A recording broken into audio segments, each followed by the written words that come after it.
showing up again and again that it's totally inadequate.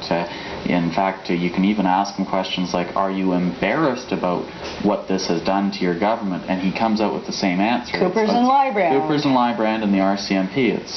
It's become such a pattern statement that I think he's honestly got a little card that's memorized, and that he's programmed to respond only in those terms, because he won't go beyond that. I think that this is going to be a very politically damaging thing. I think it's one of those things, it's not like Watergate in its scope or in its importance, but it's similar to Watergate in that every time you think it's finished, something pops up again. And this is what's happened as we've seen it in the legislature. I mean, at first it was a question of the company losing money. That was bad, but it was only a one-day story.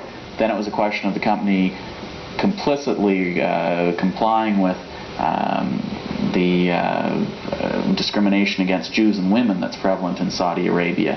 That was sort of a 2 or 3 or 4 day story, and it got women's groups and Jewish groups involved. Now the whole thing's just exploded with the question of kickbacks and the question of unauthorized loans. Every day there's some new revelation that keeps this story alive. And in the meantime, you have people in rural Manitoba complaining about poor phone service, and they're wondering, how come there are millions of dollars being spent in Saudi Arabia on some wealthy sheik when I'm sitting here in Broomfield or Gretna or one of these places without adequate phone service? And in Fort Rouge, bad phone service.